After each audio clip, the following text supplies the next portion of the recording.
Start of the season. He starts this ball game off to Armando Albert with a strike and another breaking ball on the inside corner. Riggins is 7-4. All of his appearances have been in the starting capacity. This is his 15th start. With one complete game, he's worked 81 innings. He has allowed 73 hits. And he will field the comebacker on the backhand side. Turn and casually throw over to first base where Christopher Sargent is waiting. And Armando Albert, the shortstop leading it off for the Owls, hits it back into the hands of the pitcher Riggins for a 1-3 putout. Lynn, it should be noted that Hunter Riggins transferred from a premier Division II program in Delta State. He came here for moments like this. He wanted to try to move up a level and see if he could succeed against some of the nation's best, and he's done it. He's had a fantastic campaign. He is a veteran pitcher that came to Southern Miss to pitch in environments like tonight. The batting average against him this year in 14 starts is only .237. He has struck out 72 in those 81 innings and walked only 17. So his control has been really good. This ball is lifted into shallow left field. A long run for the left fielder who gets there and makes the catch as Reese Ewing tracked that one down. He was playing deep and had to run diagonally a long way in order to field it. 2 gone here in the first. Southern Miss had a defensive shift applied on the infield as well as Reese Ewing. He was moved over into the gap as you see him complete that catch to Gabriel Rincones Jr. Sun could be a problem here for a while. We saw it have an effect on a couple of balls earlier today. Here's Nolan Shanuel. Shanuel is hitting .365. That's a team-leading number. And this will be a base hit to left as Shanuel quickly jumps on the first pitch. He's just a good hitter. He hits against everybody. That's hit number 82 on the year in this, the 58th game. That is a huge number. And last night in calling their win over UAB, John McCormack, the head coach of the FAU Owls, said, look, it's this simple. If Rincones and Shanuel hit, we typically win. If they don't, we typically lose. And he wasn't kidding.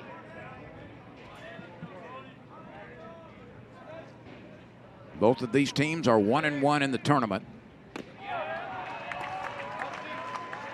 Goldstein at the plate.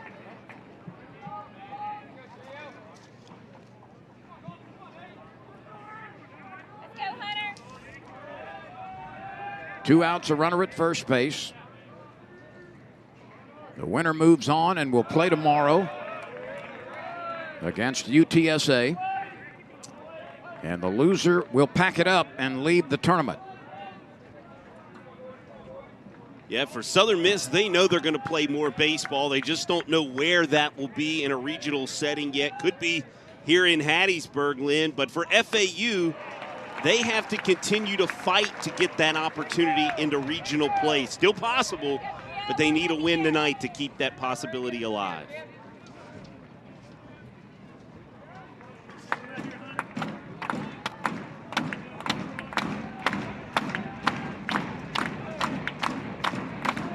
Shanuel takes a very moderate lead. Goldstein waiting. The 1-2 pitch from Riggins. Swung on and missed. And that will wrap it up in the top of the first inning. A strikeout of are the middle infielders, and Pendleton is behind the plate. 82 degrees at game time. You have to look hard to see a few puffy white clouds here and there, but the weather should be splendid for baseball the next couple of days.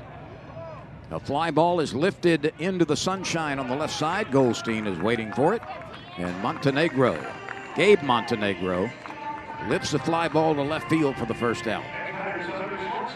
Montenegro took the first pitch from Jacob Josie. Park on your screen.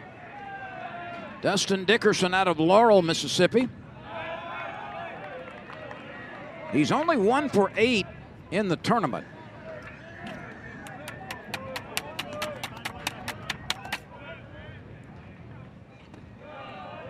And that pitch misses. 1 ball, 1 strike, 1 out, bottom of the first. A loser's bracket game between the 4th seed and the first seed. And the team at the plate right now coming in with the best record in the league during the regular season, 23-7 for the USM Golden Eagles as they win yet another regular season championship in Conference USA. Dickerson 0 for 4 this morning in that loss to UTSA. Did not reach base, snapped a 39-game on-base streak. And he goes down on strikes. I think he did reach, didn't he get up on with a hit batter?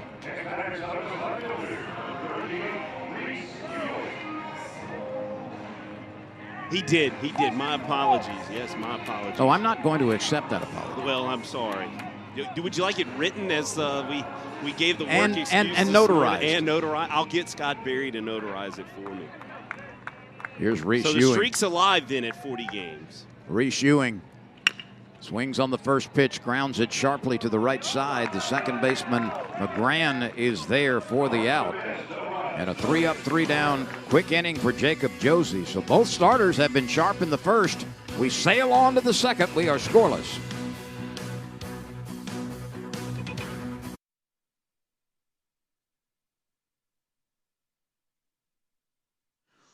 Welcome back, everyone. We are delighted that you have made this Friday evening part of your baseball routine. Florida Atlantic and Southern Mississippi. Each team comes into this double elimination game with a win and a loss.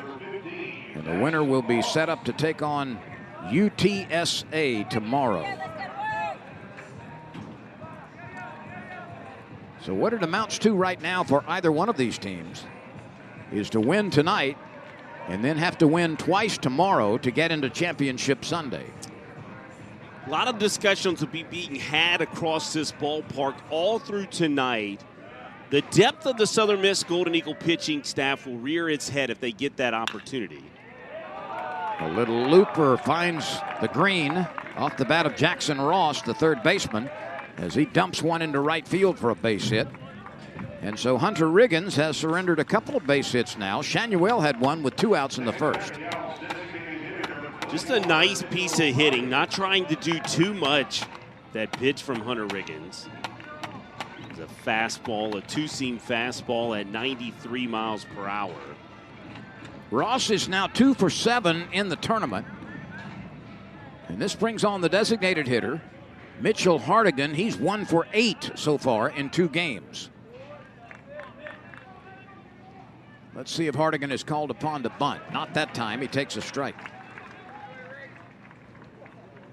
Just relax, go to the refrigerator. Get a little extra swipe of mayonnaise on that ham sandwich. Pull out your favorite beverage. Put your feet up. Relax a little bit. Call in the dog. Scratch the dog's back of the neck. Get comfortable. And enjoy baseball for the next 3 hours or so.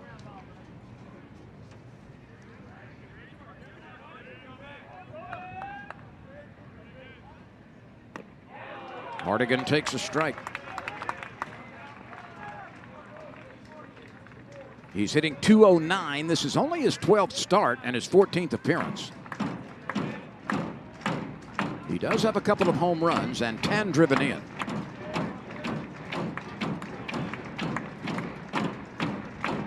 Riggins delivers. He tried for the inside corner and misses it a little bit tight.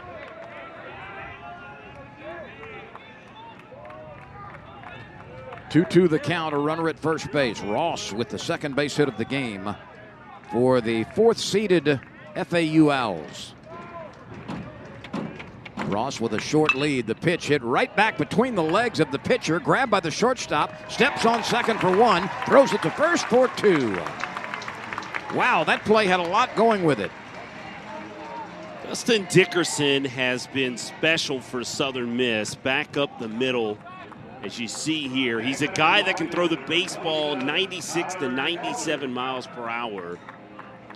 And that's why that is beneficial on the infield. You see him fire it to Sargent as he steps on the bag to hurry up and get Mitchell Hartigan. Hartigan literally hit it between the legs of Hunter Riggins.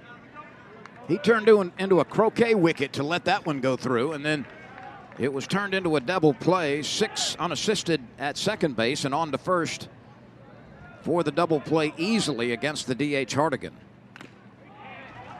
Here's Tyler Kelder, the right fielder. Kelder batting .254. This is start number 37 for him. He's out of Kingston, New York. The senior has 5 homers and 21 driven in. He's also had 11 doubles, so 16 of his 34 hits have been extra bases. 2 outs and the bases are clean. We play in the top of the 2nd inning.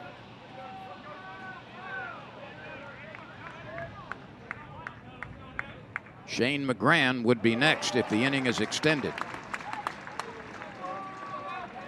There is a slight breeze blowing out towards center field.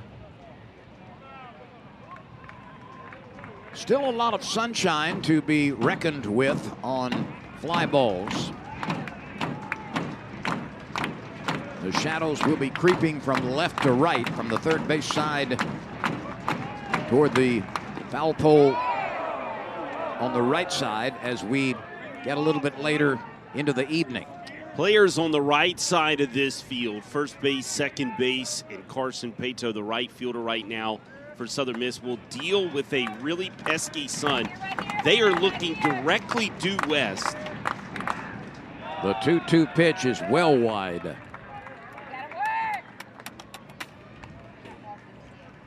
The last time that these two teams failed to make the semifinals was 2016. That's the last time both teams failed to make the semifinals, and that was in 2016. So these are a couple of clubs that are quite used to going very deep in this tournament. Popped up left side, and there will be no play. Just a lot of sustained success between these programs.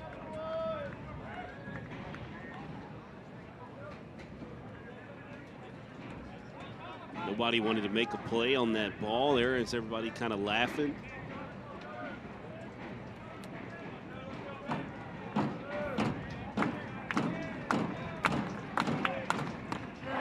Swing and a miss. And Danny Lynch, working on a 5-game hitting streak, will face Jacob Josie, the starter for FAU. Josie handled the first 3 in the order rather rapidly. A fly ball to left, a strikeout, and a ground out to the right side.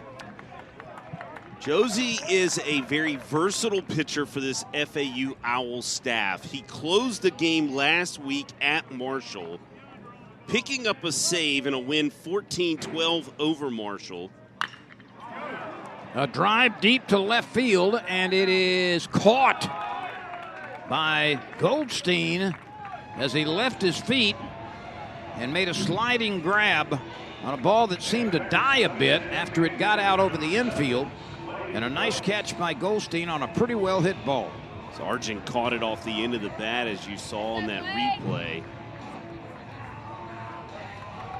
So Goldstein has a couple of early putouts in left field, and this brings on the designated hitter, Slade Wilkes. He's 3 for 9 in the tournament with a run scored and a home run with a couple of RBI. We are delighted that you have chosen to join us. However, you are watching this. Ground ball up the middle, grabbed by the second baseman who makes the play. Shane McGrann, covering a lot of ground to his right, turns that bouncing ball into a 4-3 putout. How would you be watching us right now, Lynn, if you were? Oh, I would steer it through the television. Ah, okay. But outdoors, indoors, living room. Hammock with an ice chest. A hammock with an ice chest. What a way. Weather like this, there's no way I'm watching this baseball game, even on TV inside.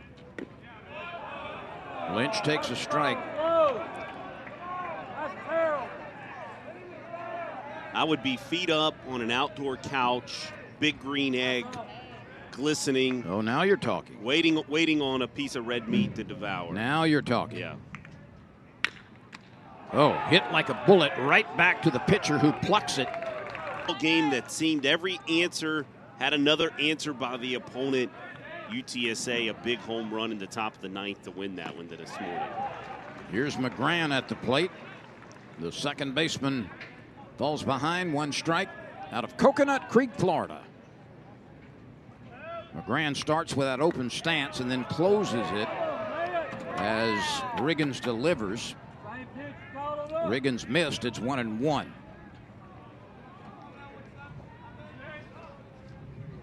Shane McGrann lets it fly but can't come up with it. Riggins is a 4-pitch guy. He has gone fastball change here on a couple pitches. That one is elevated. McGrann in the tournament has been at the plate 8 times. He's got 2 hits. Twice he has scored and a home run with 1 RBI. The 2-2 pitch. A breaking ball. Dips a little bit out of the zone. He hit that home run, did Shane McGrann, in the bottom of the 5th inning in the loss to UTSA. That was yesterday morning. Look at where McGrann positions himself. A chop to the right side. It takes a chest-high hop for McGillis. And there's the first out of the inning. Got to tell you, my recollection of my memory this year, I don't know that I've seen a batter that far forward in the box against this Southern Miss pitching staff. The trend has been back in the box. Matter of fact, they've had some hitters that some of these patrons of the Pete have felt needed to get in the box. They were so deep in the box. We'll take another look at that the next time McGrann comes to the plate. Yeah, we'll see. But a very unusual setup position for McGrann. Here's Caleb Pendleton, the catcher, at the bottom of the order. Caleb has appeared in 1 game in the tournament. He was 1 for 4.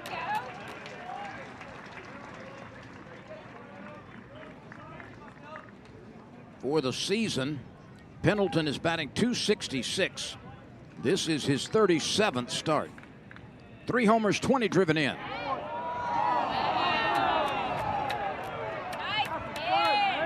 We mentioned that the year 2016 was the last time both teams failed to make the semifinals in this tournament. They played each other in the title game in 2018 and 2019. And so late in tournaments in recent years, several recent years, these teams have been opponents. This is a good rivalry, especially in postseason. Yeah, it really is. Very familiar opponents of each other. 2 of the top 4 most veteran head coaches in Conference USA as well. John McCormack, the 2nd most veteran with 14 seasons. Jeff Wagoner at Marshall in his 15th year. Scott Berry right behind John McCormack in his 13th season. Also still alive in this tournament, Old Dominion's coach Chris Finwood in his 11th season. So 3 of the top 4 still alive in the Conference USA Championship. Pendleton reaches for a breaking ball and grounds it to the left side. Dickerson is up with it, and Sargent is on the receiving end. So Pendleton, after taking his own leg out from under him with that foul ball, grounds out to short. And a couple of ground ball outs here in the 3rd.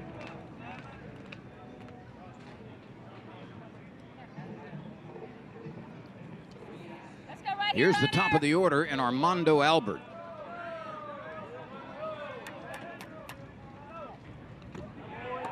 The breaking pitch dives in for a strike.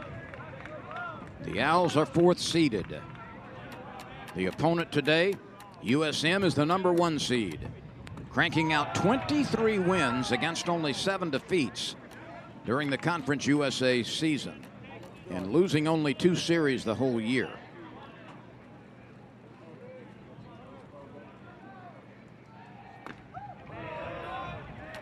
Albert had to back out of the way.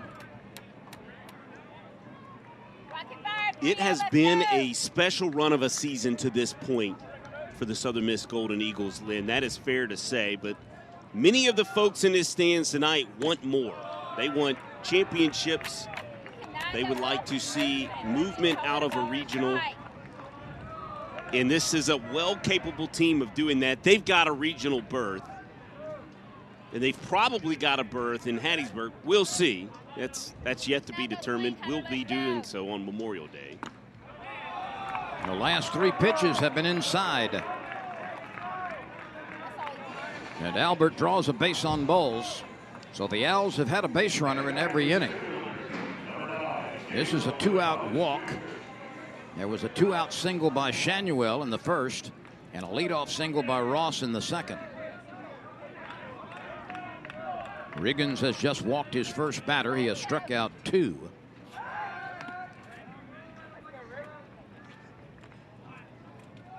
This is not the spot you want to be in if you're Hunter Riggins.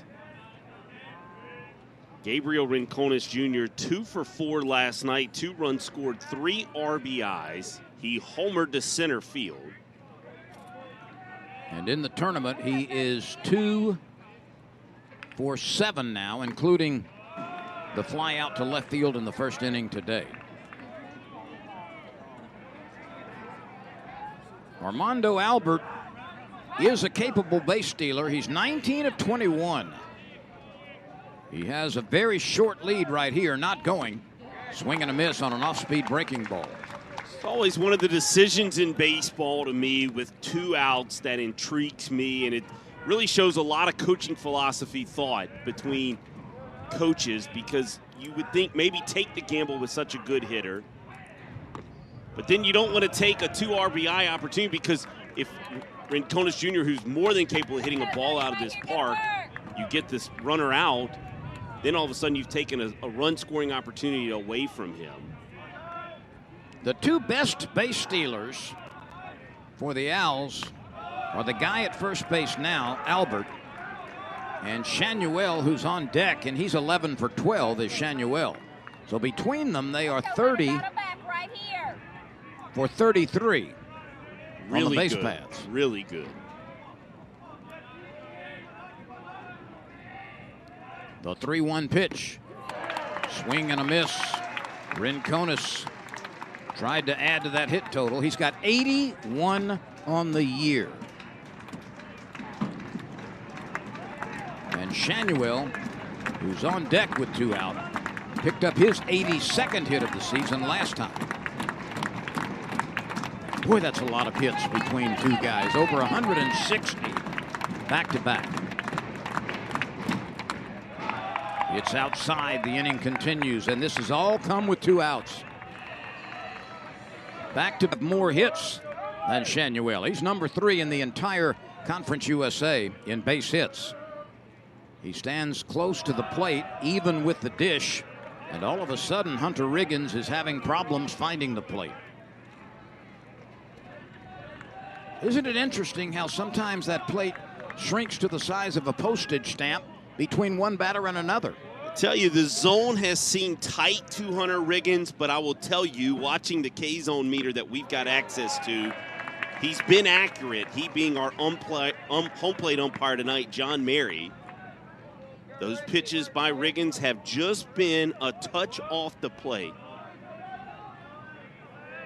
And some of that for good measure. You don't want to leave one over the plate, as we alluded to about Shanuel. The 1-1 pitch dives low and inside. 2 outs, 2 on. We are scoreless in the 3rd. The Owls have an opportunity to grab the lead here.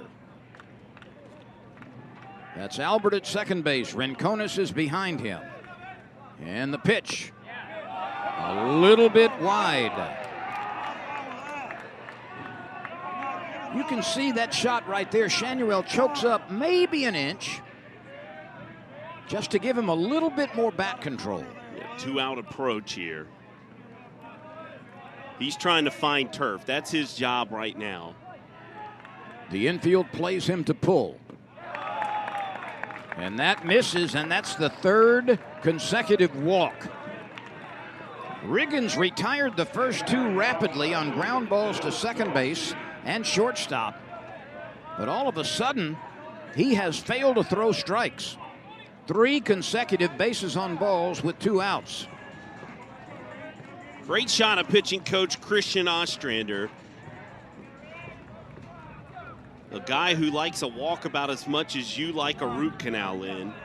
That ain't much. He's probably had one of the more shorter leashes of a pitching coach this year. A lot of that's got to do with the pitching depth of the Southern Miss Golden Eagles. Goldstein has the bases loaded. He swings on the first pitch and lifts it out of play foul. He struck out in the first inning.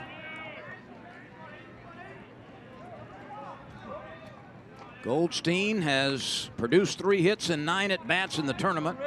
One of those was a double. In fact, he's got 3 RBI on that swing.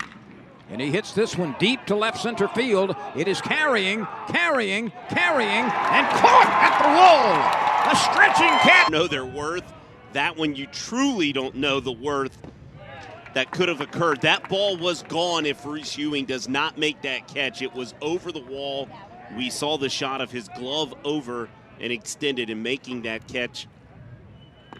What would have been a grand slam.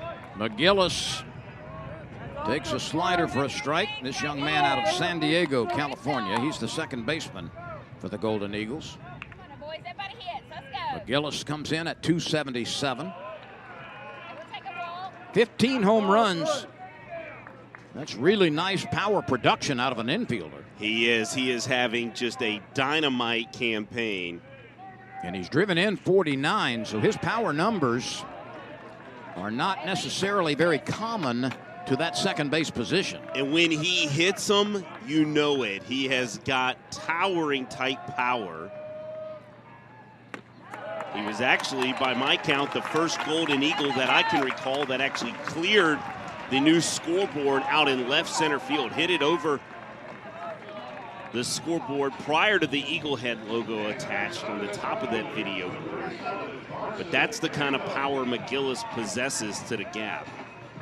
And he becomes the first base runner for the Golden Eagles. Here's Carson Paetow on a 4-game hitting streak. Speaking of power, in Hattiesburg, they believe in Paetow power. Paetow has had 3 base hits in the previous 2 tournament games.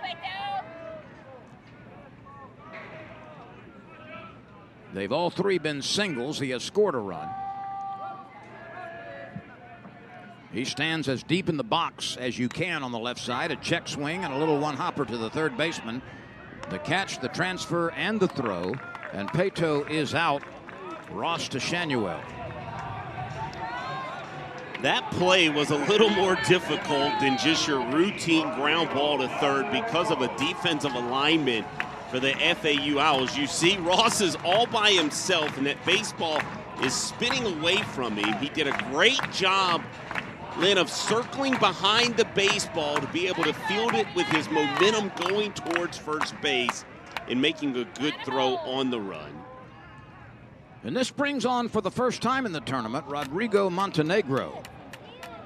This youngster is hitting .313. This is his 37th start. No homers, 14 driven in, 9 doubles. He is the younger brother of the next hitter, the leadoff batter, Gabe Montenegro. So a loose tennis ball on your screen comes over the wall.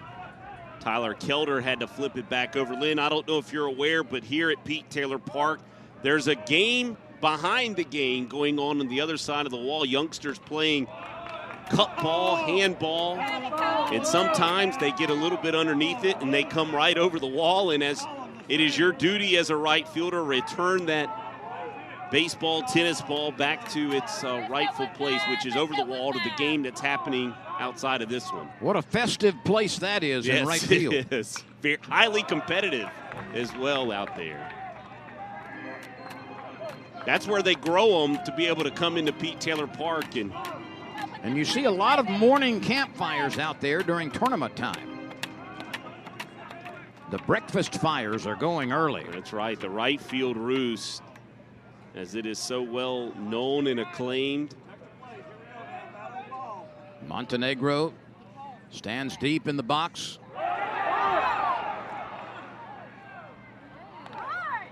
There was a little contact and a foul ball rule, and Montenegro, well.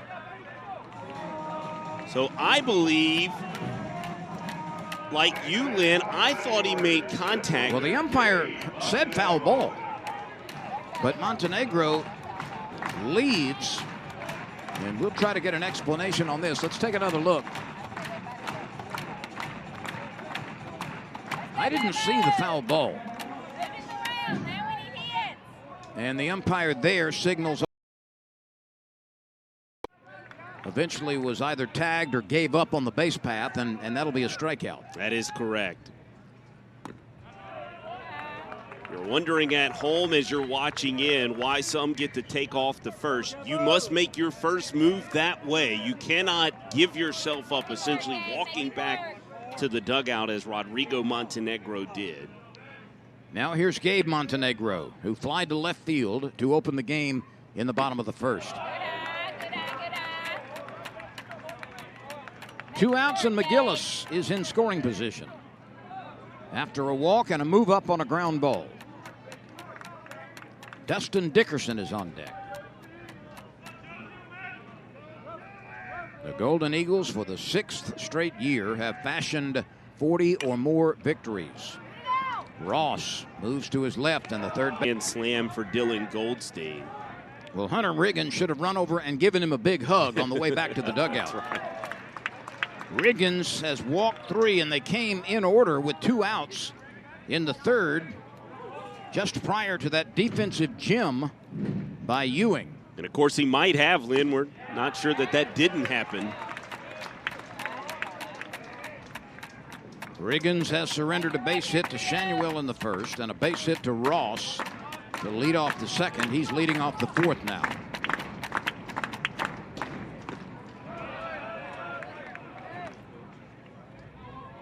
Still way ahead now, be smart.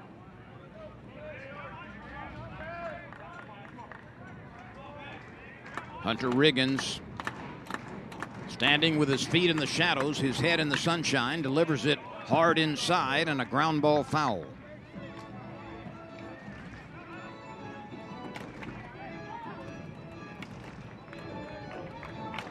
So the people at the plate right now don't have to worry about the sun. And Riggins' feet on the pitcher's plate are in the shadows, but the rest of his body is still drawing sunshine, but only for a few more minutes. Just an awesome shot of Pete Taylor Park that shows you what Lynn's describing to you. This can be a difficult time of the afternoon to hit.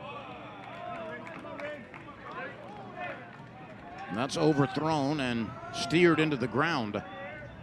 2 balls, 2 strikes on the leadoff hitter, Jackson Ross. He had a single in the second.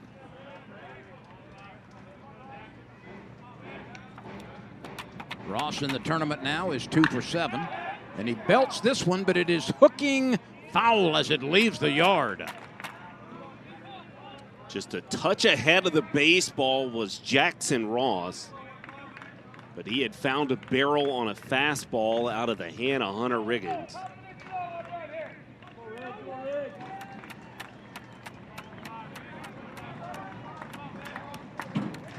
The 2-2 pitch.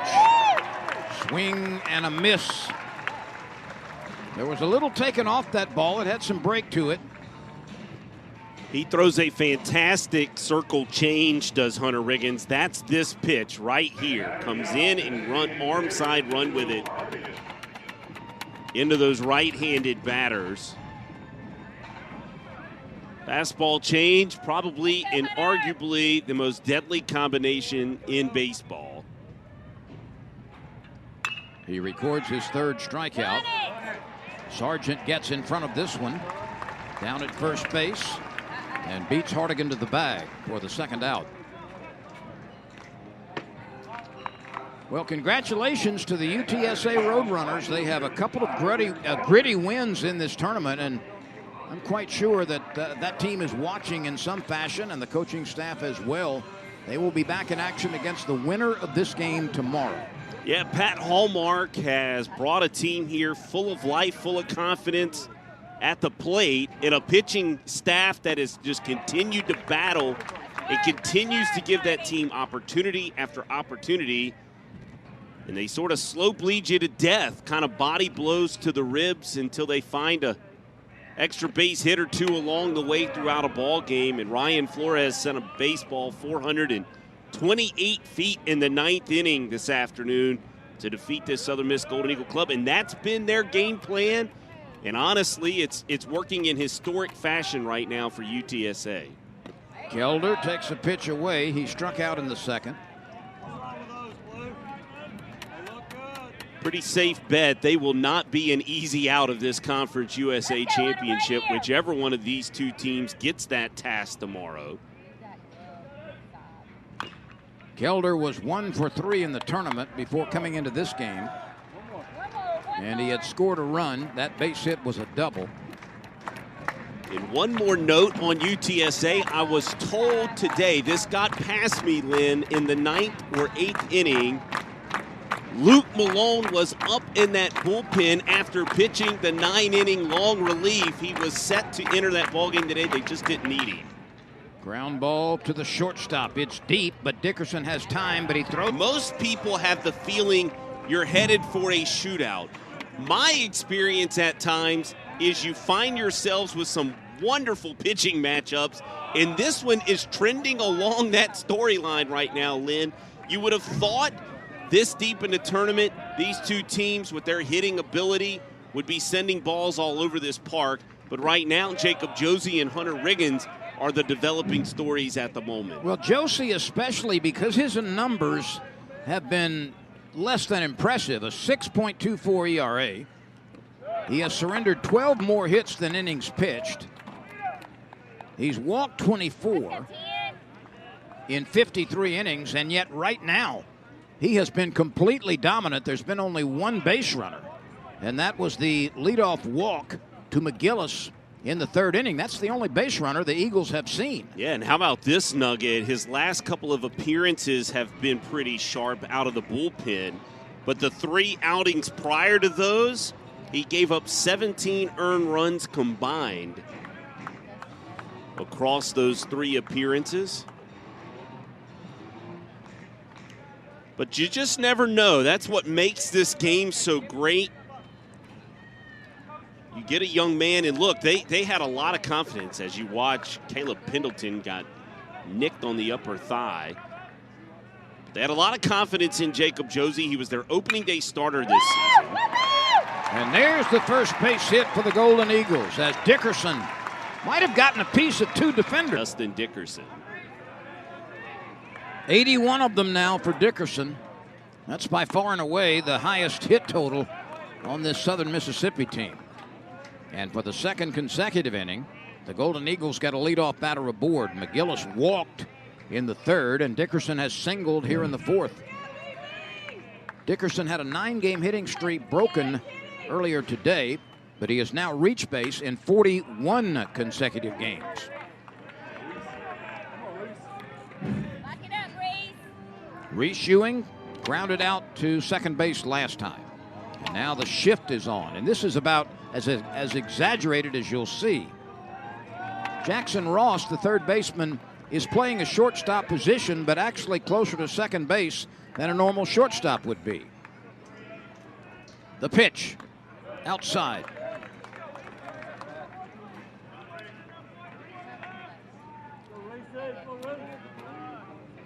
What a gorgeous evening unfolding for baseball. It was 82 degrees at game time.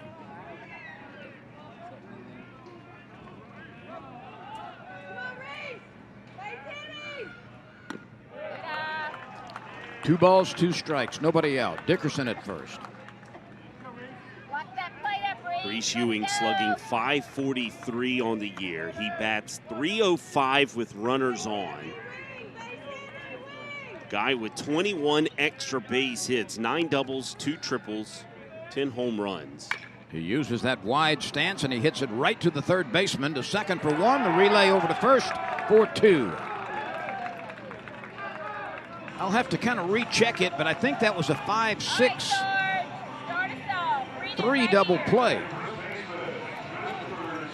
It's hit to the normal shortstop position, but that's the 3rd baseman.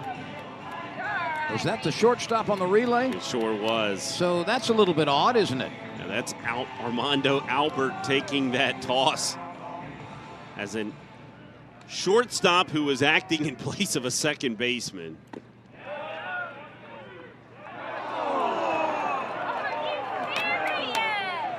You can hear by the crowd reaction that nobody was pleased with the strike on Sargent. He lined out to left field last time.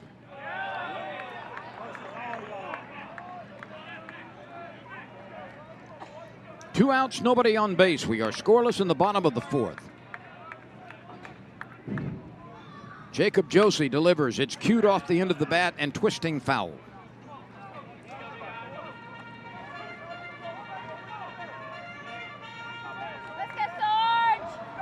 Cool shot of Nolan Januel making a friend over there down the first base line. Tossed that baseball into a crowd of youngsters.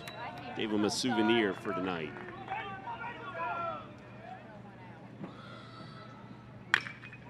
Sargent hits it deep to center field.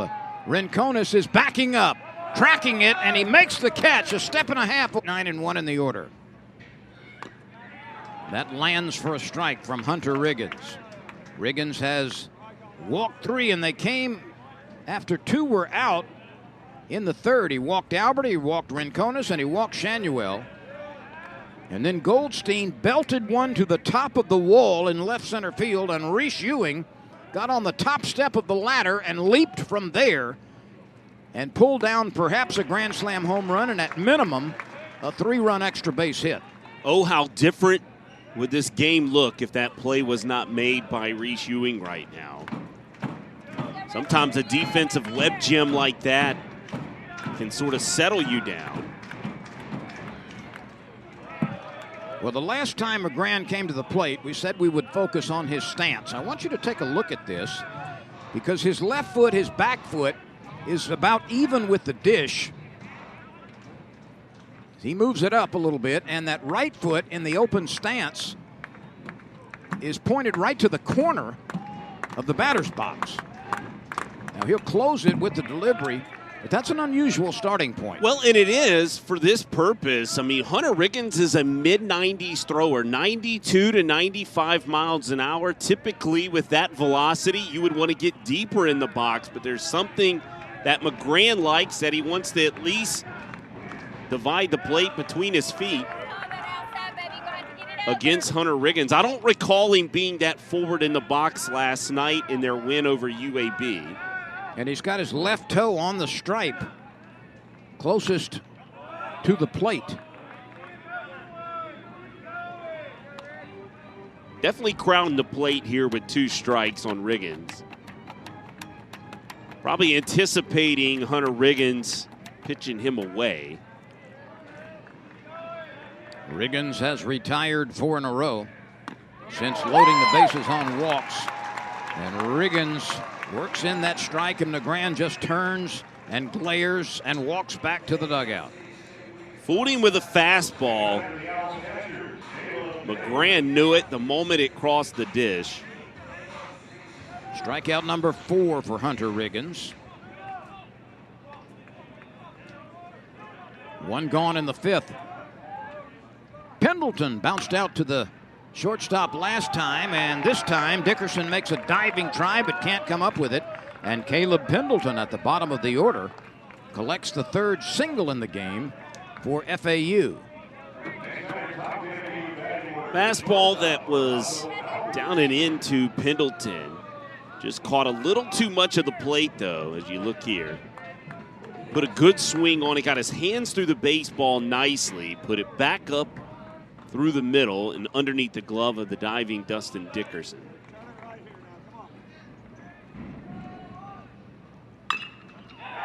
And a first pitch drive off the bat of Armando Albert into left field, back-to-back base hits. And both of the last 2 swings have made solid contact. Extremely rare, practically unheard of for Armando Albert to swing at the first pitch of his at-bat. But that's exactly what Albert does. We've referenced it throughout this championship. His head coach wishes he would do more of that, as their leadoff hitter has been known across this league to be extremely patient, aggressive in that trip up. Albert is now 3 for 6 in the tournament. So runners at second and first, Pendleton and Albert with 1 out. And here is Gabriel Rincones And it gets much more difficult over the course of these last couple of these upcoming couple of batters. Yeah, this is how their lineup is designed. Pendleton turned the lineup over from the on in 1 ball to Gabriel Rincones Jr. He has fly to left and walked. And he's ahead in the count 2-0. Shanuel is on deck. Right here, let's go to work.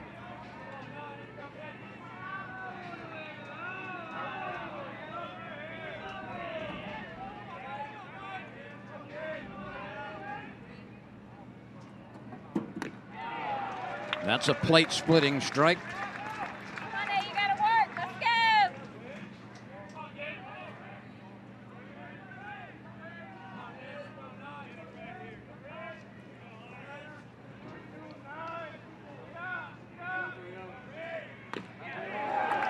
And one over the inside part of the plate. Rincones was not looking fastball. That got underneath his hands, caught the inside corner. Sort of a demonstrative kind of shrug, if you will, by Rincones. That he wishes he was sitting fastball. He wished he was looking in. That was sort of the body language that he gave after that pitch.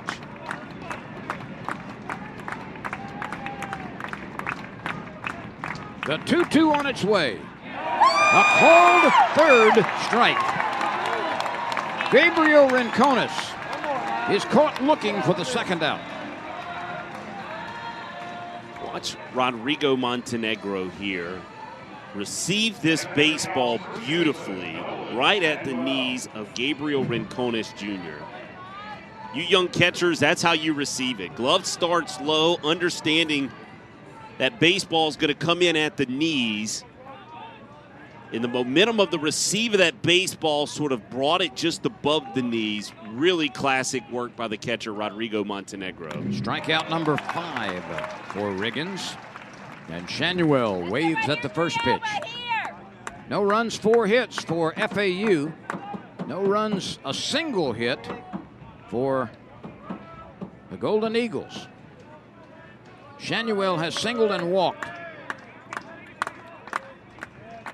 He holds that bat well above his head and takes one down the middle. Well, Riggins has thrown away the breaking stuff here lately, and it has been fastball heavy to these last 2 really most dangerous Owls in this order, in Gabriel Rincones Jr. and Nolan Shanuel. Really curious to see how Riggins approaches this 0-2.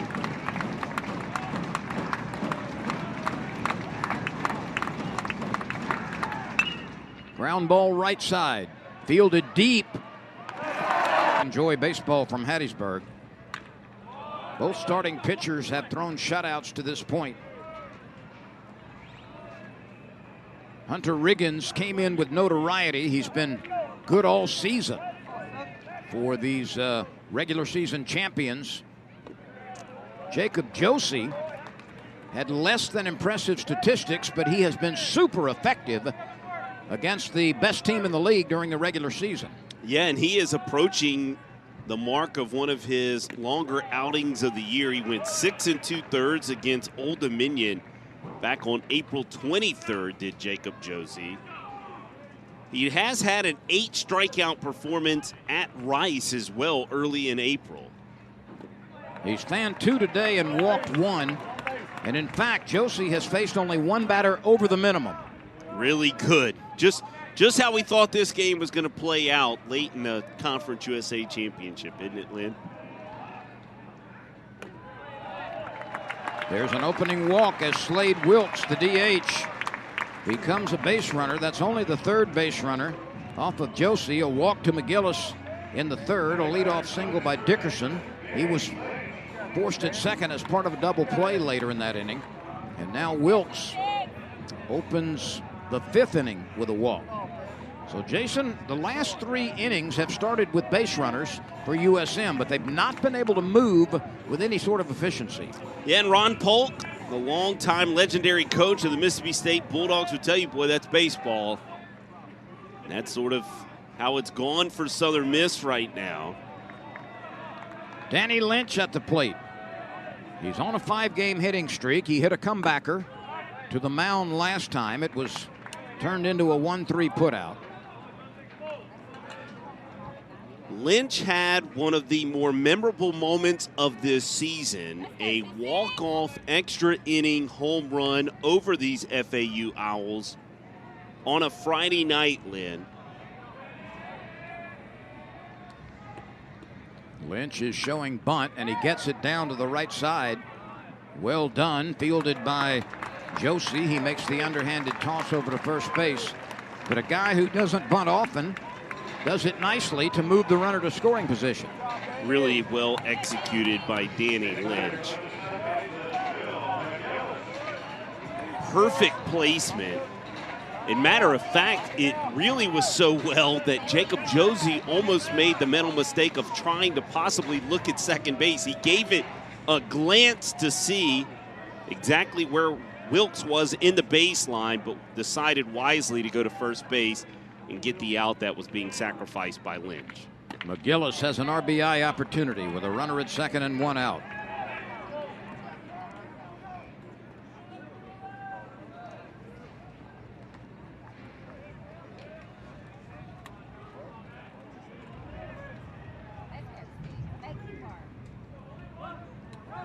The 1-0 pitch on its way. And a line drive snared by the second baseman, who was on the third base side of the bag in the overshift. And Willis smacked it about as well as you can. But the defensive alignment certainly took a base hit away. Shane McGran placed perfectly. He utilized all 6'3" of his frame to catch that one as well. So that takes a run away. All right, Pato. Pop As that Slade down, Wilkes pop that was down. able to get back to second base. And here's Carson Pato. He grounded out to third last time. Now the shift is on the other way for Pato. Only one defender on the left side. And it's Jackson Ross, who has to kind of hold close to third in order that Wilkes wouldn't have an unobstructed base, so to speak, or an unchallenged base at third. If the third baseman were pulled any closer toward the shortstop position, you could have a foot race on a steal attempt. Are you as shocked as me? You mentioned this defensive lineman. There's the shot of the screen, and this is what Lynn's alluded to. 3 infielders to the right side of second base. But the first 2 pitches to Carson Pato have been low and away. Would have been balls that he could just poke to the left side. Another one away. And another ball to Carson Pato. So it's 3-0. 2 outs, a runner at second. Nothing ball game, bottom of the 5th.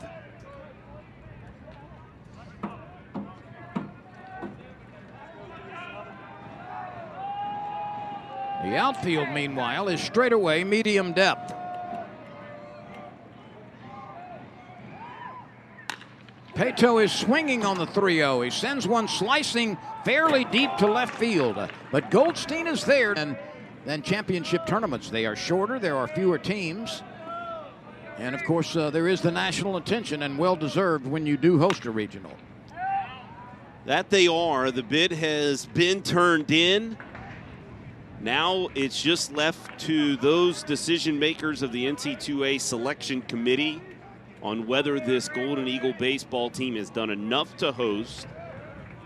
And, of course, the beauty of it that I love about collegiate baseball is they allow the games to dictate that decision. The left-right combination is warming up.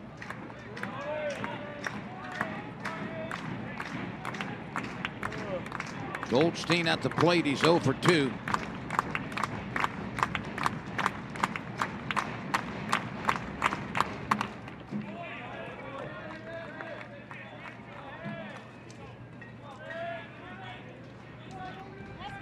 I tell you what a performance right now. The story of this game at the moment is the catch by Reese Ewing from the Southern Miss side of things, saving what would have been certainly a run-producing hit.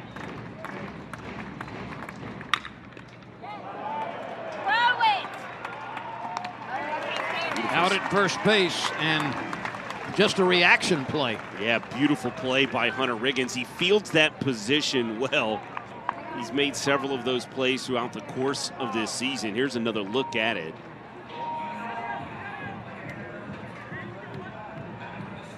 Perfectly placed. And on his left leg, that glove right out in front makes the catch. But to touch back to the storyline, then on the other side, you've got a guy in Jacob Josie who's overcome several injuries this season for the FAU Owls. He's been a utility-type pitcher for them. He's had a save, he's had a couple of wins. He's 4-4 on the season currently. And he's thrown up 5 consecutive zeros for the Golden Eagle batters in this baseball game. And as I alluded to, a lot of the time, the feeling amongst fans is the deeper you get in these tournaments, the more scoring. My experience at times is you get deeper in these, and sometimes these pitching duels just sort of develop amongst themselves late in these Conference USA championships. Well, it has happened that way through the first 5 innings tonight. And going back to that play by Riggins, I would not suggest to youngsters that after making a great fielding play, they play catch with himself before they throw it over to first base. But that was his way of just gathering calmness before throwing it over there. And Ross flies to right as Pato corrals it. Pretty smooth by Riggins on that play. What a shot. Our camera crew, the communication by Carson Pato, you could see him verbally telling McGillis he had it.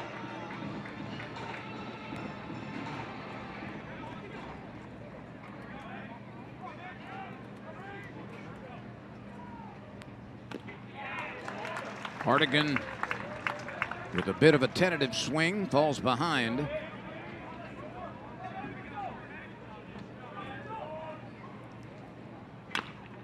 That's hit sharply up the middle.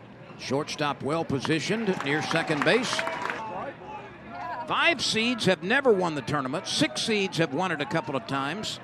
And both 7 and 8 seeds have won it once.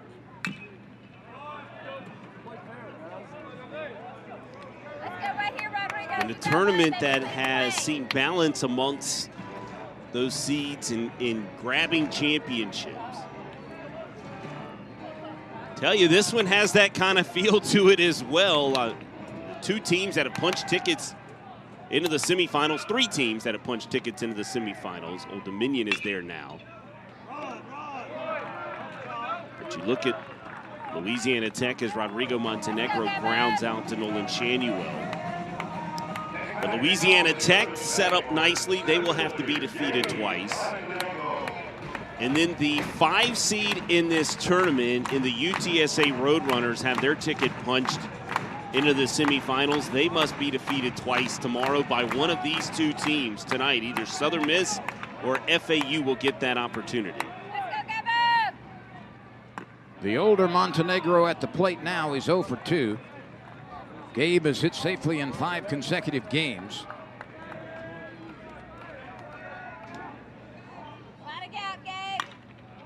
This big partisan crowd waiting for some sort of offensive breakout.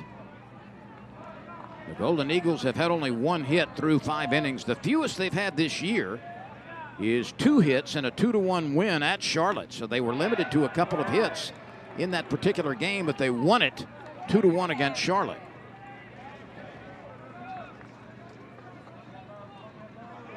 Certainly a game that's trending that way. A smash up the middle. That will find Green. And Gabe Montenegro hits a line drive on which you could have hung laundry. That ball was flat as a fritter as it went out into center field. He is as solid of a line drive hitter as Gabe Montenegro. Where does that put him now on the all-time singles list? By my count, he's 1 away from the guy who coached this man, Trey Sutton, who is the Southern Miss all-time hits king. He is also the head coach of the West Jones Mustangs out of Laurel, Mississippi. Dustin Dickerson, a product of that high school. And a smash into left field off the bat of Dickerson. Montenegro is hustling toward third. He will make it. Dickerson on his way to second base. Josie to the plate. Swing and a miss. That's a nice, confident delivery by Josie. Maybe the best slider he's thrown to this point tonight.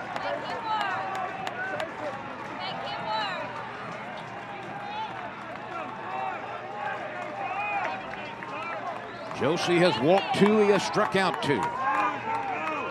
Actually, he's walked 3 now with that intentional pass. The pitch.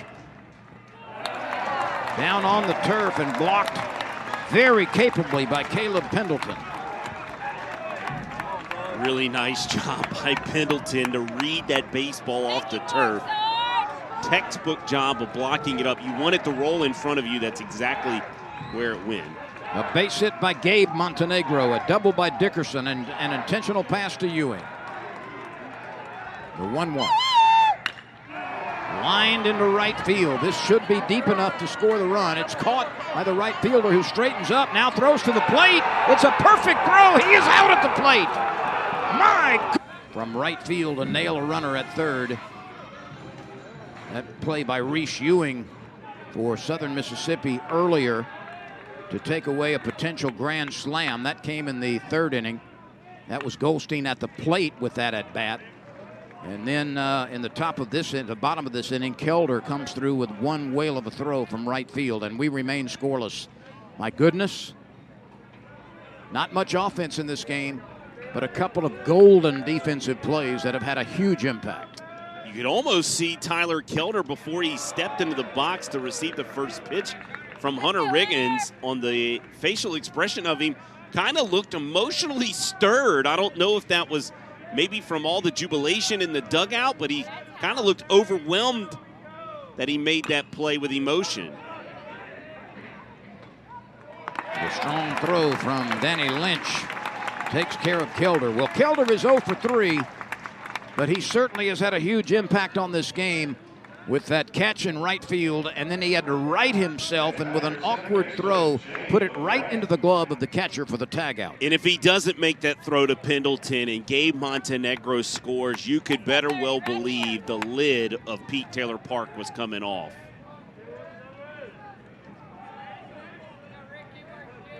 Here's Shane McGrann, who's 0 for 2. How about this, too? Both of those defensive plays happened with the bases loaded and ended an inning.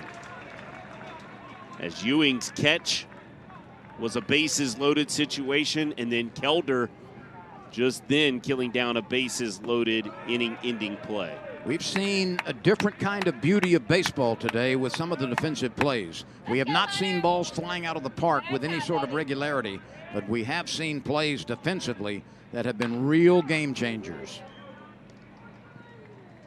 The easy play there as McGillis gets it over to Sargent. And all of a sudden, Hunter Riggins, who was living on the edge a bit in the earlier part of the game, he has now retired 1, 2, 3, 4, 5, 6, 7 in a row. And he looks settled in now after yielding a couple of singles in the 5th. I don't know that his pitch count will allow him, but he's had a complete game this year, a gem of a performance against the Raging Cajuns of Louisiana, down in Lafayette, Louisiana. And we just saw his 100th pitch of the game. For comparison, Jacob Josie, by the way, sitting at 67 pitches at the moment. That is incredibly efficient. That's how good of a performance he's had. That's averaging 11 pitches per inning. Yeah, it's just fantastic. Pendleton is 1 for 2 at the bottom of the order. You mentioned that it's a different style of baseball. So beautiful to me when you watch these pitchers' duels. And then to have the drama of the defensive plays, one for each team. I mean, those are game-changing, literally game-changing defensive moments. Pretty special.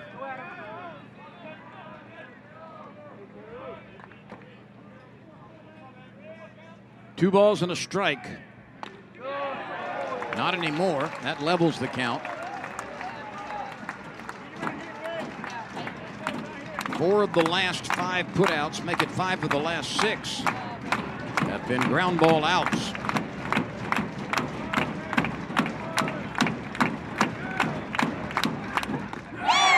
Say awaits the winner of this baseball game tonight. So we winnow the field as we move through. This tournament started on Wednesday. The lowest scoring game of the tournament is a 4-0 Louisiana Tech win over Charlotte. All 4 Tech runs came in the first inning on the first day of action. And after that, there was a 5-hour rain delay before the 2 teams concluded that game that night with no additional scoring. We need base runners, baby. Slade Wilkes is trying to get something started. He hits a 1-hopper right to the defender on the shift. And that will be a 6-3 putout. That was the shortstop over on the right side. Yeah, Armando Albert perfectly positioned to receive that baseball off the bounce. How about Jacob Josie, though? Pitching a shutout into the 7th. 71 pitches. He's been super good. Lynch is 0 for 1. He bounced back to the pitcher and then had a sacrifice bunt. 1 out in the 7th inning. 7 hits total in this game. FAU has 4. If Josie makes it out this inning, and he certainly has set himself up nicely to do so, be his longest outing of the season. He has not pitched 7 complete innings yet in a baseball game.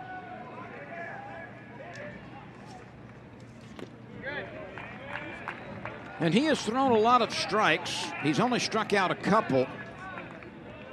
The Eagles are putting the ball in play, but the FAU team is letting baseball happen. They are errorless and made some great defensive plays in addition to no bobbles. Let's see what happens here. It looks as though it's out of reach on the left side, and it is. The 7-inning performance of his career, the only one, came against Northeastern back in 2020 for Jacob Josie. All right, Danny, you got one, baby. So his career high in innings is in this inning. He's never gone longer. He's yet to go this long in the season. Other than one time against ODU, he went 6 2/3. He has been masterful so far tonight. He's a red-shirted sophomore who's pitched for FAU for 4 years. Go figure. This is dribbled foul.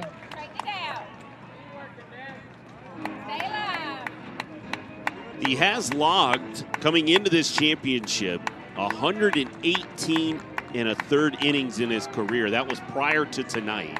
So he's crossed the 124 innings mark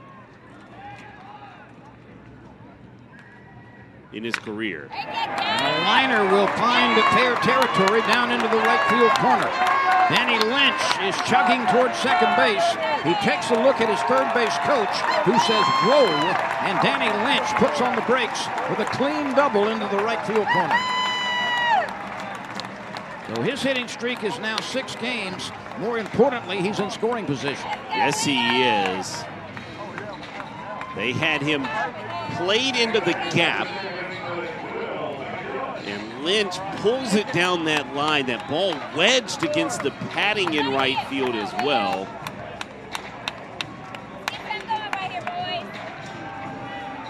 And now he's going to set up a guy who has done it all year in Will McGillis. This is the 3rd consecutive inning in which the Golden Eagles have had a runner in scoring position. That gets a piece of Willis, so the first pitch plunks Willis Runners at first and second now with one out. 18th time this year he has been hit by a pitch. Still nobody throwing for FAU in the bullpen, although there is some stirring down there and a bit of stretching.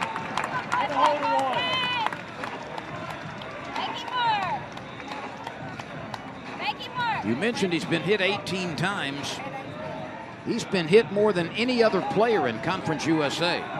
That's what I was just researching, Lynn. Really good nugget by you.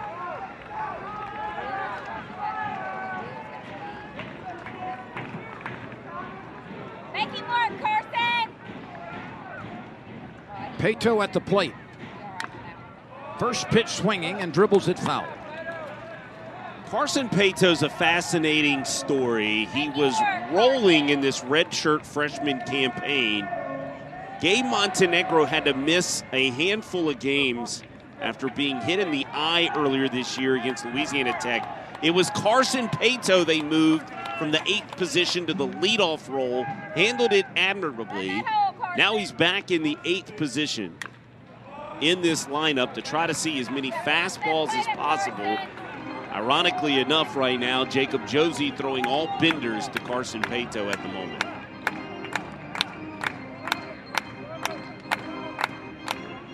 Lynch at second base. McGillis at first, one out. Let's go, Carson. Lock it up. Nothing but zeros in the run column for both teams. Put in play. Let's go right here. 7th inning action. Send it left.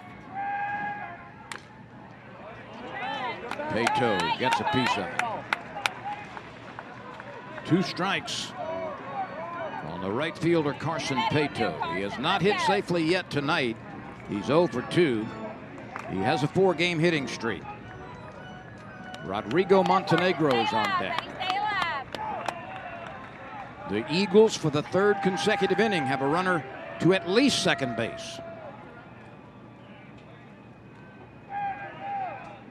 The 0-2 pitch. Pato has to protect the plate. He lets that one slide by. 15 inches of horizontal run out of the hand of Jacob Josie with that last pitch at 79 miles per hour. Tough pitch to lay off. Good job by Pato to take it. Pato sends a fly ball to medium deep center field. Rincones is out there to make the catch, and there's the second out. So now it's up to Rodrigo Montenegro. Pato fooled on the pitch, was out in front. That last pitch by Jacob Josie could only just turn that bat over and flick it out to center field was his only option. Josie has turned into Houdini the last 2 or 3 innings. He has made some huge pitches in impossible situations. He's been aided by some terrific defense. And he's still in the game, working on a 4-hitter with a runner at second base and a runner at first base. A liner up the middle. Base hit. Lynch rounds third. Lynch coming to the plate. The throw is high. Lynch gets to the dish.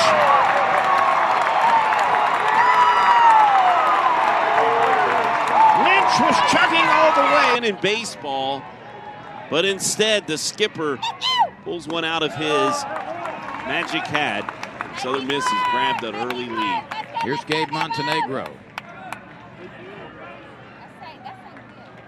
Montenegro with a base hit could provide some insurance. There are a pair of Eagles in scoring position. The outfield is fairly shallow, and straight away Montenegro looks at ball 2. So the Golden Eagles finally are able to fly a bit away from the nest in the 7th.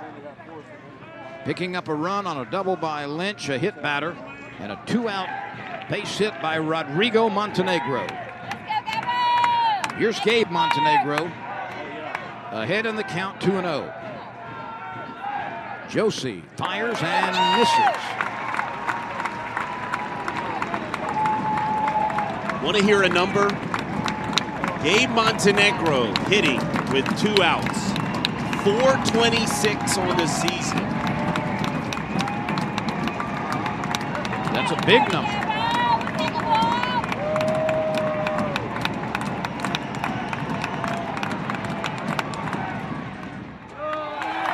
It's a 4. The bases are loaded.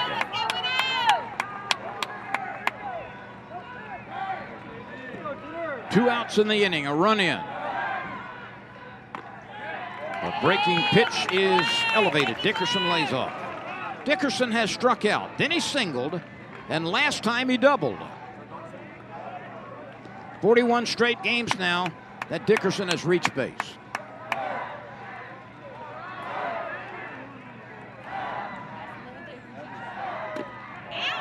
That pitch lands for a strike. Jacob Josie went 6 2/3, very strong innings. Robert Wiegelnick now, after the home team has pushed across a run. Wiegelnick steers it outside. It's 2-1. There is no place to put Dustin Dickerson. Make it work, Dean. Make it work. Dickerson has 2 hits tonight. That gives him 82 on the year. In this, the 58th game.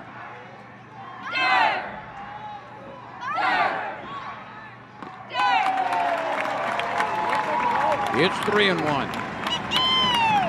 Dickerson showing some patience in this at-bat, drawing that 3-1 count.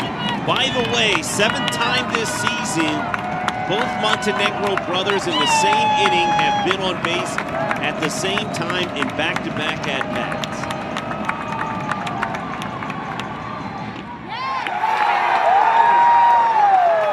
Chewing in the splits say this was the move.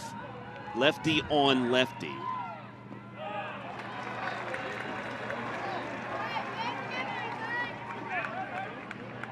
Make him work, Reese. Make him work, baby, right here.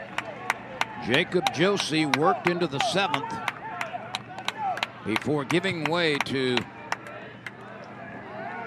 Robert Wiegelnick. He walked Dickerson rapidly with the bases loaded, and now, after one batter, it's Drumheller. Lefty to lefty here. That pitch is barely out of the zone. 2 balls and a strike. 2 in the 7th for the Golden Eagles as they look to propel themselves into a game against UTSA tomorrow. There may not be a better pitch in this at bat to hit than the pitch coming from Sam Drumheller here, Maurice Ewing. He liked it, but he couldn't put it in play. Drumheller could not afford to fall to 3-1, Maurice Ewing. A guy who, in Reese Ewing, that I believe has sort of sneaky power. He has 10 home runs. Certainly not the biggest guy in this Golden Eagle order, but a marvelous swing with a lot of pop. He spreads his feet, waiting for the pitch. It's high and away. And remember, it was Reese Ewing's defensive play for the Golden Eagles earlier in this baseball game, back in the 3rd inning, that he robbed what would have been a possible run-scoring play for the FAU Owls in a bases-loaded situation. Well, had he not made that play, there would be no lead at this point for Southern Mississippi. The pitch. Grounded right side. First baseman makes a nice pickup, shovels it over to Drumheller for the out. Thriller.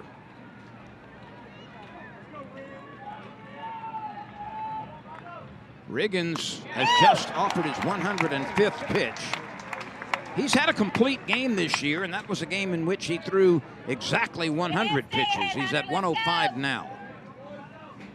Albert looks as though he might want to bunt and lets it go high.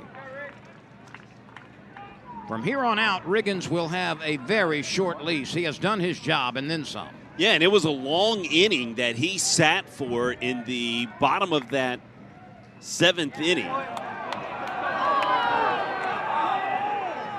By the way, pitch number 106, as you see on your screen. He's thrown more than that in a performance, 110 in a one-run loss to UAB back on April the 30th. There's a low strike. Armando Albert has grounded back to the pitcher. He has walked and singled. This is the top of the order. Rincones and Shanuel are next. So there is work to be done by Riggins. Swing and a miss. Nice velocity here in the 8th inning. Got it by Albert. Maybe it's just me, but he has seemed to get sharper by the hour as he's worked deeper and deeper into this baseball game. A lot of more movement with his pitchers. He is really spotted up to the location well. Let's go, Riggs. 4th time through the order right now currently is what Hunter Riggins is working through. Lynn Shanuel. Shanuel is 1 for 2 today. The base hit came in the first. He walked the next time, and last time he grounded out to second base. Now for Rogers, this is his 2nd appearance in the tournament. He has worked an inning, walked a batter, struck out 2, did not allow a hit, and he was scoreless in that inning. The 1-strike pitch to Shanuel. A quick strike, and Shanuel falls behind. Rogers, when he's at full strength and in a groove, is absolutely electric.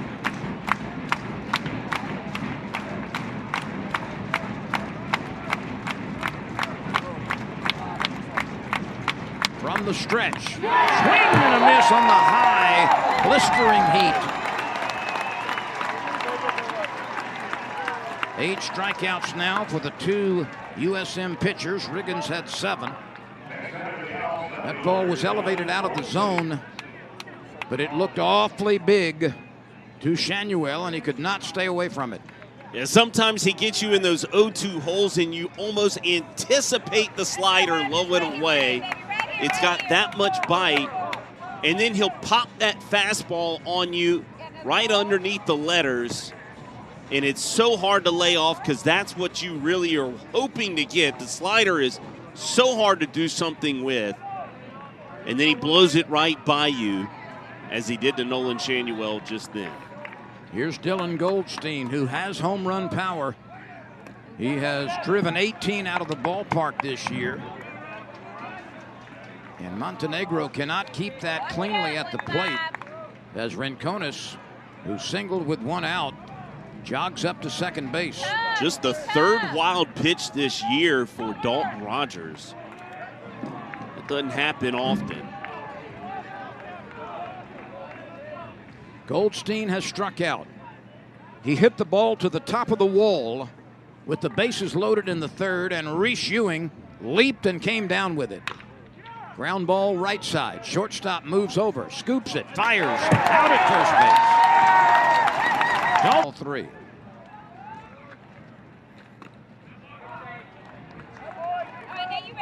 Sargent, Wilkes, and Lynch will bat here in the 8th. That's a fair ball inside the bag at first. Sargent with his first hit of the night, digging for second base. And he is standing there with a leadoff double.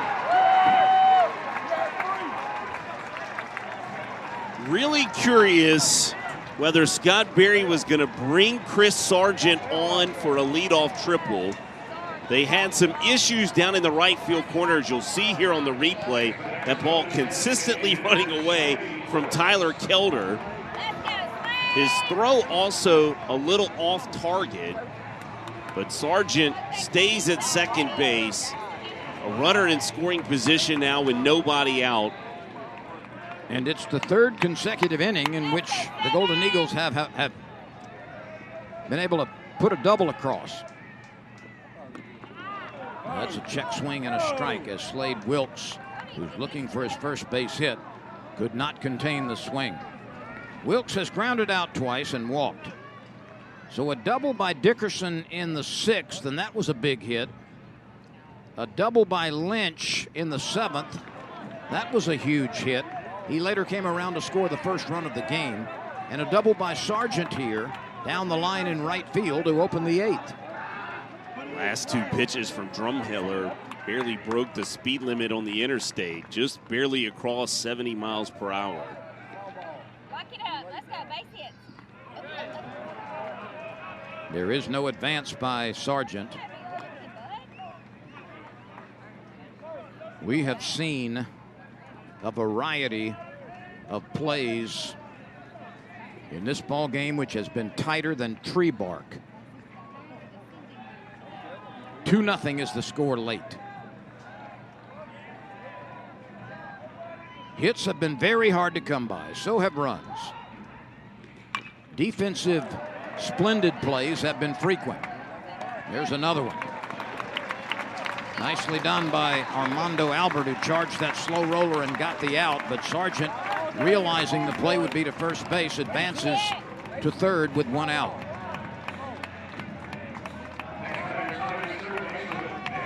Boy, we have seen some marvelous shortstop plays, Lynn. Just consistent play from each shortstop, Armando Albert and Dustin Dickerson, in this baseball game. Scott Berry talking with one of his veterans for this baseball club, Danny Lynch, who has played in quite a bit of baseball in a black and gold uniform. Matter of fact, in his career, Danny Lynch has now played in 194 games as a Southern Miss Golden Eagle. Find that gap, Danny. Find that gap, baby. Lynch is 1 for 2. And the double in the 7th inning moved his hitting streak to 6 games.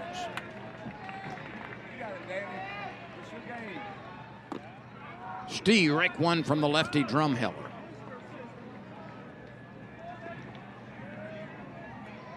.86 on the inside, a 15-mile-per-hour gap between his fastball and his breaking ball. Strike 2. Just goes to show you don't have to throw 95 and 84 to get it done. It's all about throwing it where you want to and changing speeds. And it always has been.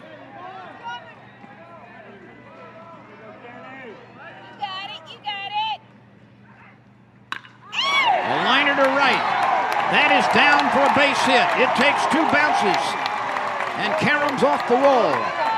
And a double by Danny Lynch, his second of the game, provides some insurance. It's now a 3-0 lead on a laser liner to right field.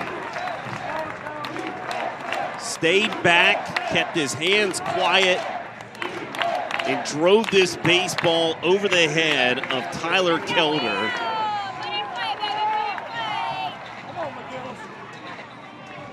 So a double by Sargent, and 1 out later, a double by Lynch.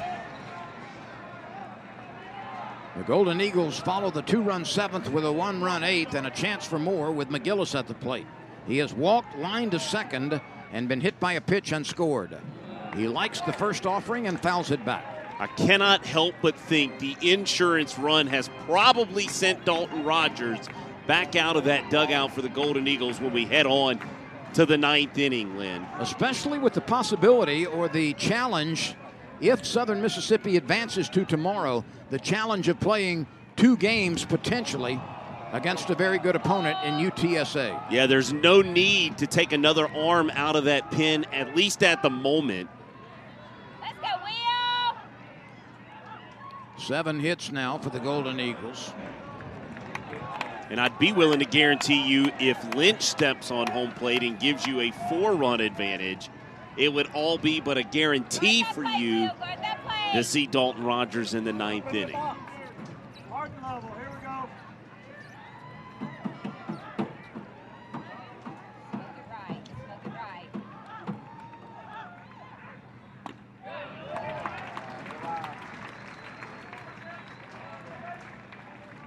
1 ball, 2 strikes. He's been close, Will. Put in play. McGillis with an RBI opportunity.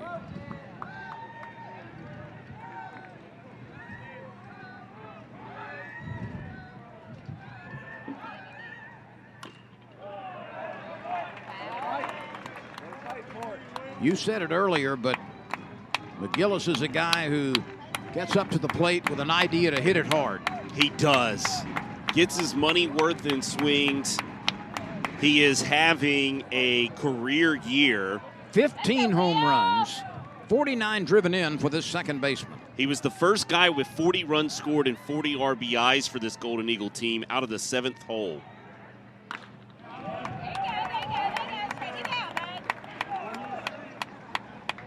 He has hit some towering shots in this ballpark in particular.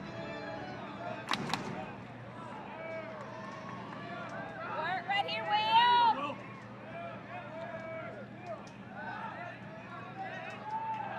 The 1-2 pitch. A bit upstairs.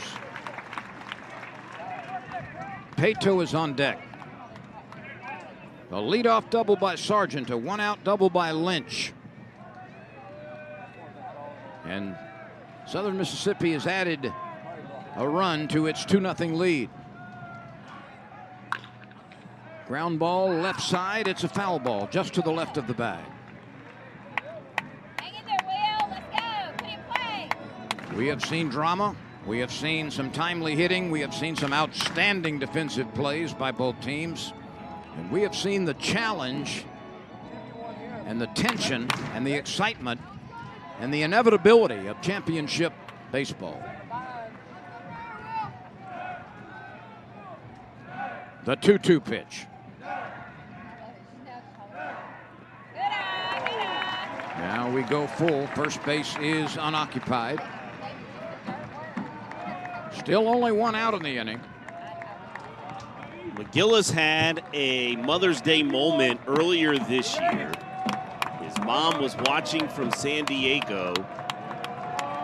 Watched her son on Mother's Day plant one off the scoreboard here at Pete Taylor Park. The 3-2 pitch. Hits the batter. And we've got runners at second and first. It's the 19th time this season. And we're getting closer to a decision. Del Prado misses. Jacob Josie, even though that might have been a quote gamble, certainly responded. He was brilliant tonight as he worked his way into the 7th inning. So far, these Owls have not been able to provide any offensive support. And a liner carries out to center field. It's over the head of the center fielder. There is some insurance and more. One Golden Eagle scores. Here comes another to the plate. And the throw. Not in time.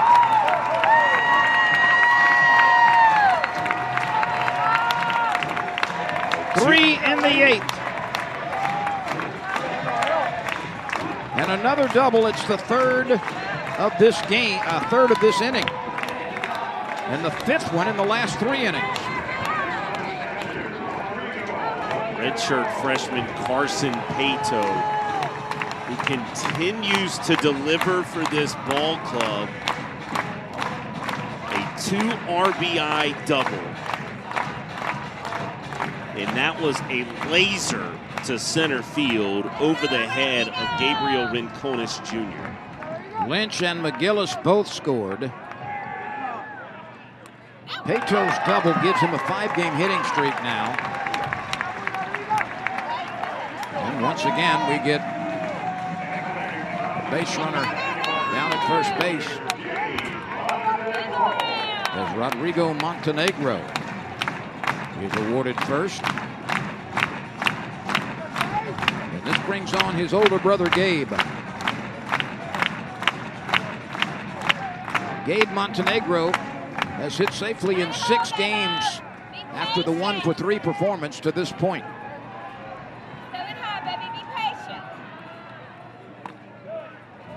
Let's kind of look ahead here, and we're not assuming the victor tonight, but if Southern Mississippi holds on, they will take on UTSA tomorrow, and that'll be the second game. It will. It'll take place at 12:30. They'll have to defeat the Roadrunners twice. There's an if necessary game later that night if they are able to defeat UTSA in that 12:30 matchup. Meanwhile, Louisiana Tech, with a victory tomorrow morning in the first game, would move on into Sunday and lock down a place in the championship game. That they would. They're going to take on the Old Dominion Monarchs for, I believe, the 5th time this year. Watch it over, Gabe. If it's there, come on now, put it in play.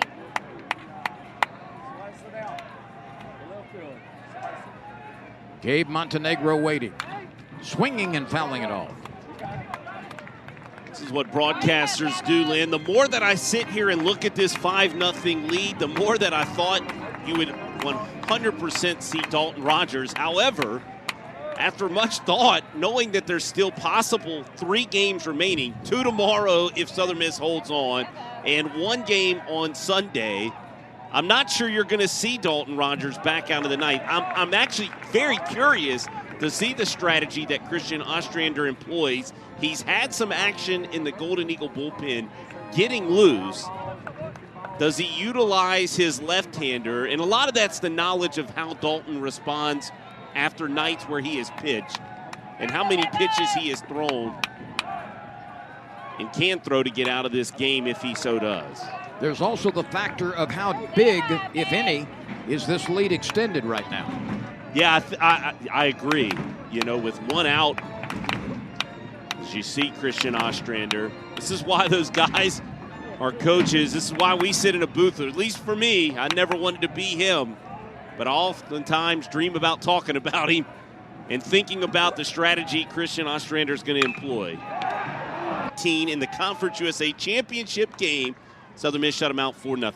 Well, your question about Dalton Rogers has been answered. He has returned for the ninth. Yeah, Christian Ostrander going with his best. He's sticking with Dalton Rogers, who threw 5 pitches in relief last inning, as you look at Christian Ostrander. And he got 2 outs with those 5 pitches. Jackson Ross and Mitchell Hardigan and Tyler Kelder are scheduled to hit. Ross had a base hit. It came in the 2nd inning in his first at bat. And since then, he has struck out and fly to right.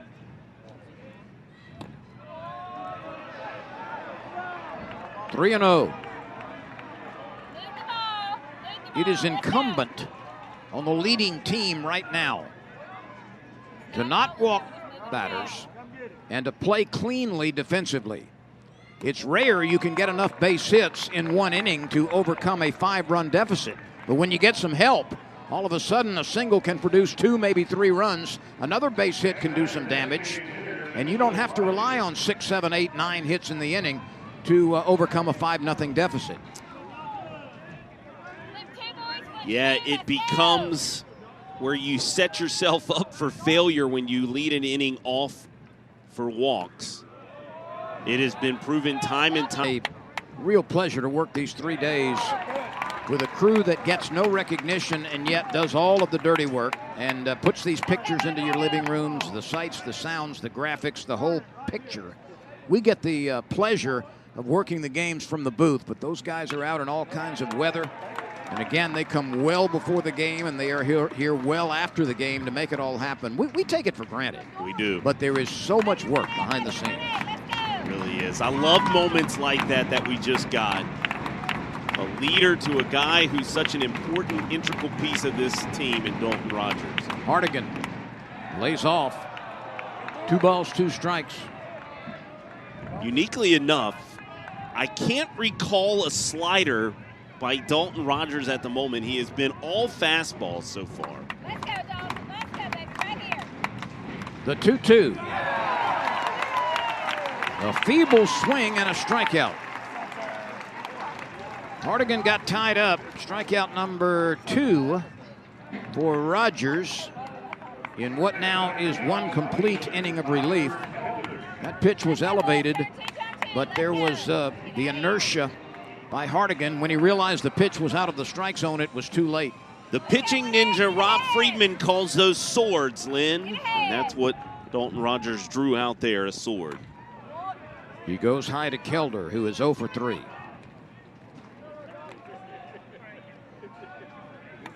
This game could be the first one of the tournament without a home run.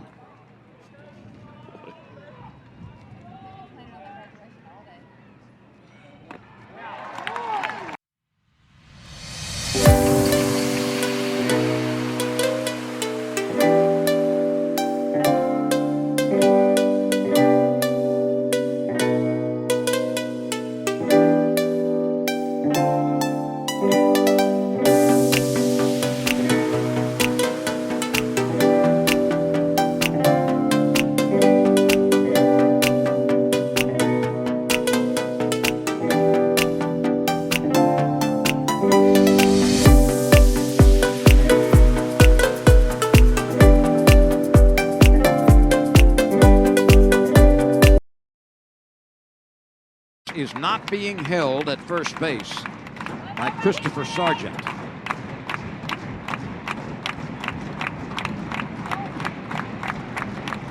The 2-2 pitch with the crowd stomping. Swing and a miss.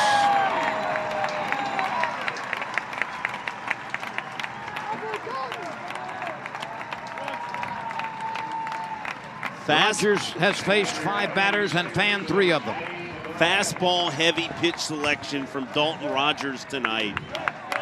Not utilizing his breaking stuff, just rearing back and giving all he's got for the black and gold. FAU has been shut out only 1 time this season. That was a 14-0 loss at Old Dominion in late April. And ironically enough, in the 2019 Conference USA Championship game, Southern Mississippi blanked FAU 4-0 in that game. It's 5-0 here. The pitch. Tight and a swing and a miss. The crowd comes to its feet. Southern Mississippi is a pitch away from a date with UTSA tomorrow.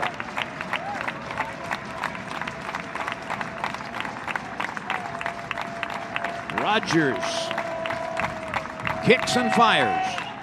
Chopped up the middle. Grabbed by the shortstop. Flips to second.